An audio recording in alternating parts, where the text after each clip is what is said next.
morning, welcome back to BT. This Saturday, Nest Family Center will host a special art class to get your little one in the Easter mood. Here with what you can expect and to look at the benefits of learning through art is Kara Weeb. She joins us. So we're going to make what your little guys have made there. Yes, I have 3 little ones myself, a 5-year-old and twin 3-year-olds.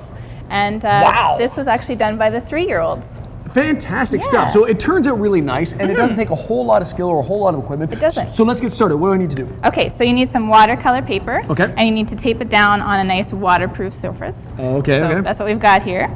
And you also want, it's a masking activity, so you need some cardboard, such as this. Like so? Very fancy. Ooh, what did we recycle? A treetop gummy bears, Perfect. I believe. Yeah, fruit chews, good. And then you just need a simple shape. So we've got a bunny rabbit here. I actually stole a cookie cutter. That's a great idea. Because cookie cutters are always a simple shape, right? Yeah. And you just trace it on the inside, and then you get your thing. Let's show it that way. There you go. Yeah, that's a little prettier. There you go, that's a little prettier. So, and then you also get a bunny out of it too, if you're careful. Which is how we get the 2 different designs from your guys' stuff. Okay. Exactly. So am I going with this one or that one? Whichever one you like. Do you want to work with positive space or negative space? I don't know what either one of those is, so I'll go with the one that's in my hand. Okay.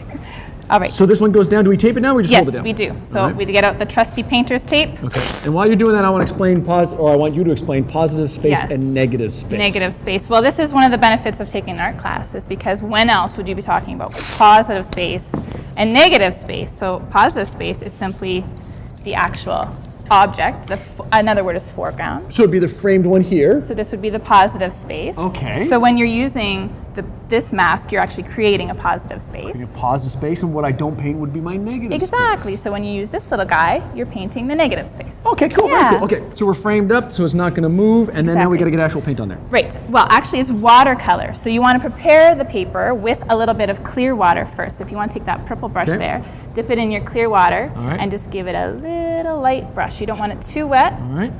Another thing you're learning when you're using watercolors is what water does when it goes onto a flat surface. Does it move around? What happens when you get too much water on there? Yeah, as parents, you can learn that the hard way. Yeah. As parents, we learn about, we're constantly told to find teachable moments. And this sounds like a whole pile of teachable moments. Oh, exactly. Yeah. Right. And it's also taking a class with someone like me, it gives you that comfort with using real art materials too. So you don't have to just stick with the typical old Crayola stuff. You can get some real watercolors and go for it. When my kid grows up to be a famous artist, they've been working with it since they will. They've been working with it since they were 2. Exactly. Okay, are we wet enough?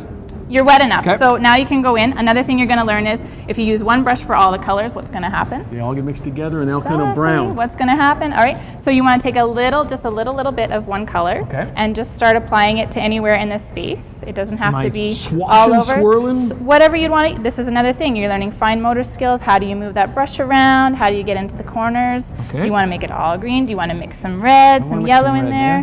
What happens when the colors meet on the paper? Watercolors do some really neat effects. Okay, so while I'm learning and mixing colors, I want to talk about, it's actually sold out this weekend already. It is, because it's such a fabulous class. It does sound like a fun class, but there's also a 4-week course coming up. Yes, on Tuesday morning, starting April 9th, we're going to run 4 weeks. We're going to do painting, sculpting, drawing, and mixed media, a different activity every week. I think I need a little more blue. Yeah. So a different activity every single week. That's right. And it's something I do with my little one. That's right. So I'm gonna leave you with instructions when you leave the class, so you can continue the activity at home and you can feel comfortable doing it with your little ones. Great. See? I was improvising. Exactly. So not only do I have fun for an hour with you guiding us through the lesson, but we also have a little bit of a take home. Exactly. And I even provide instructions on some related crafts that you might want to do at home. Because, Pinterest is really popular now, but how do you sift through 100 million art crafts? Exactly. Some are good, some not so much. And there's moms out there right now going, this is going to kill on Pinterest right exactly. now. That is going to be awesome on Pinterest. I'm putting that on my board right now. Yeah, that'll be really popular. Thank you so much. All the information's already on breakfasttelevision.ca. We're going to pull that info there for you so you can join in. And don't forget, Saturday sold out. Yes. But we do have a 4-week course starting up. Contact Hillary at Nest. She'll tell you all about it. All the links are on breakfasttelevision.ca. Let's check in on weather conditions. Here's Jenna Conn.